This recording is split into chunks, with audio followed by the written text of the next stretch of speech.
Alright, we're heading down. I'm going to try to film all the way down this slope.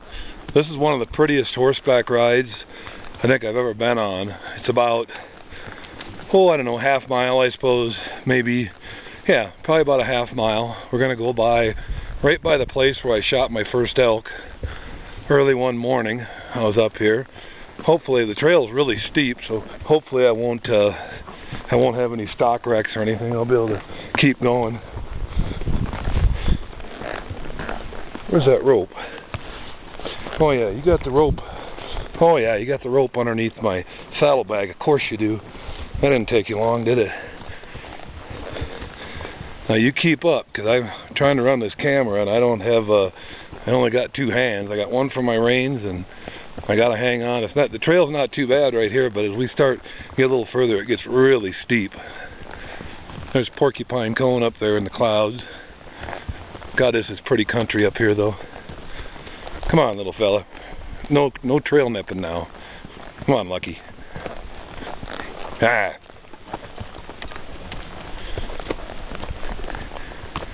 Try to keep the camera as still as I can. It's always a little rougher going downhill.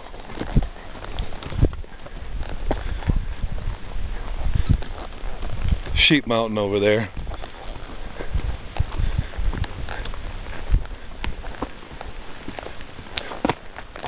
Good job.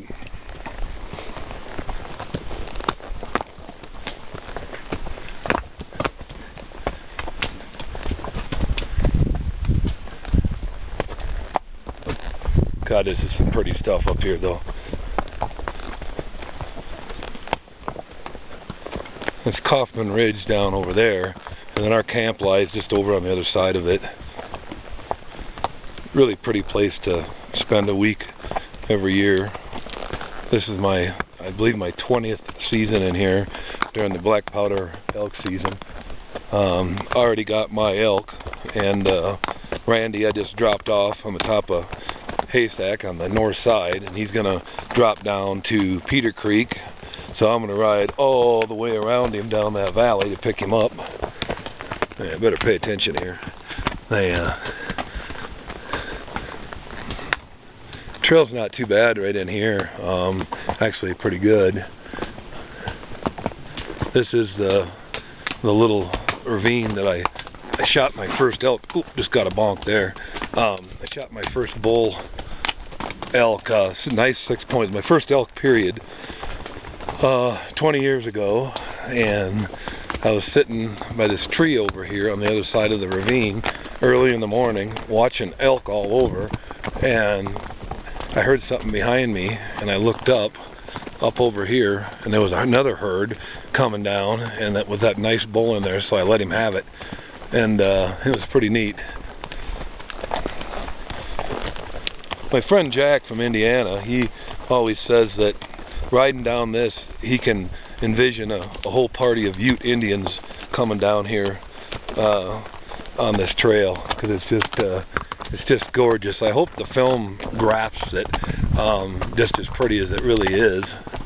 But this tree right here is where I did my butcher job on my elk that day, because he landed by one of these little trees up here. I shot him way up there, and so what a gorgeous right here, right next to the trail. Couldn't have been an easier pack out job, and but what a gorgeous view it was the whole day when I was working on it, getting him quartered and everything, and hauled out. And the hard part, with such a big bull, was loading all the quarters onto the panniers, getting the panniers on. That was the tough part. Good thing I'm kind of tough, otherwise it wouldn't have happened. There's that big rock slide down there that's kind of cool. Getting some really nice color.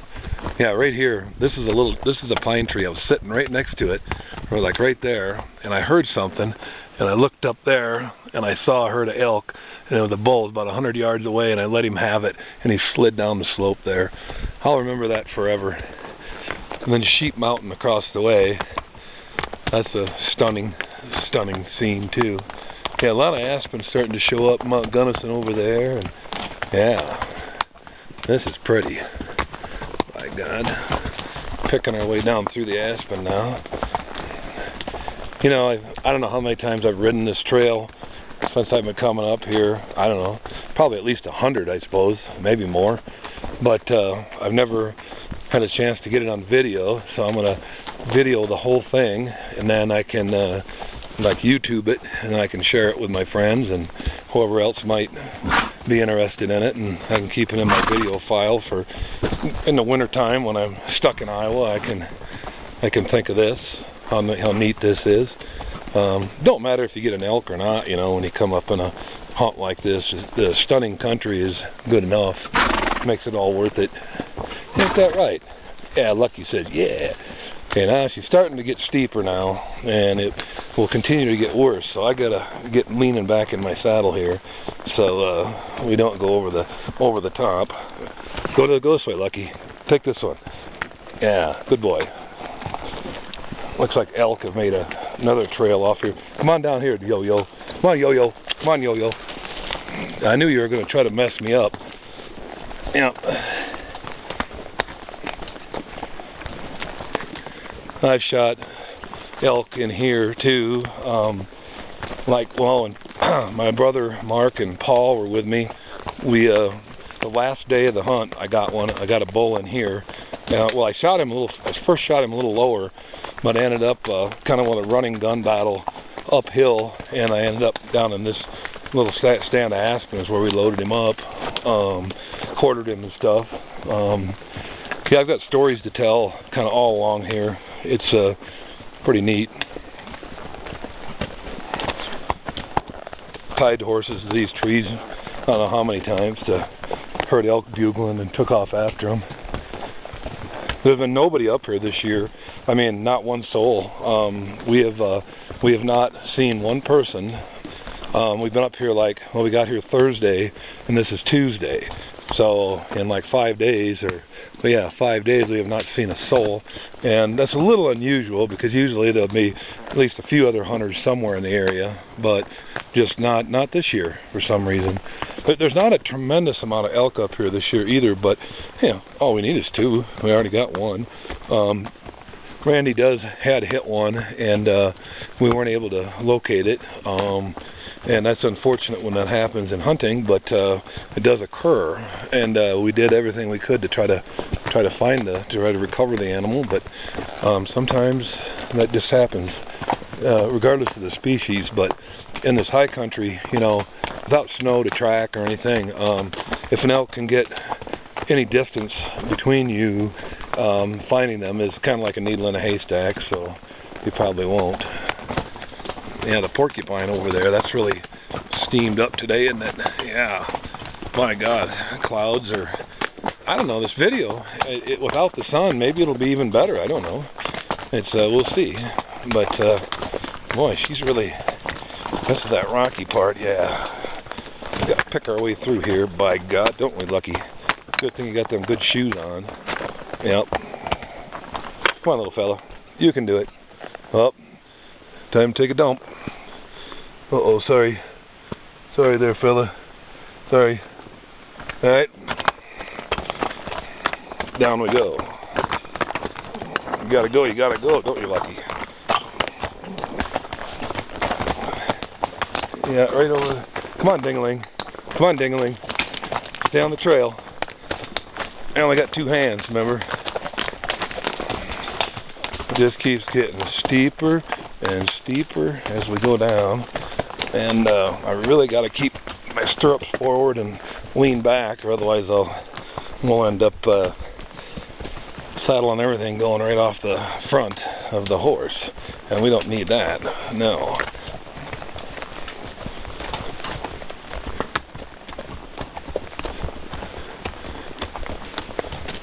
Oh wow. You know, a ride like this, the whole trip's almost worth it just for one ride like this through this country. Yeah. Yeah, Jack, my friend from Indiana, he loves to come up here too. Him and his brother-in-law Mark and his boys, Jack Jr. and Jason, they like to come up here and and ride too. They don't hunt up here too much. They've got their own spots in the wilderness they like to hunt, but they enjoy this country as much as I do. Okay, here comes a good knee knocker here. Careful, fella. Yeah, all right, we made it. Yeah. Yeah, and then now we're nearing the scene of another elk kill over the last 20 years.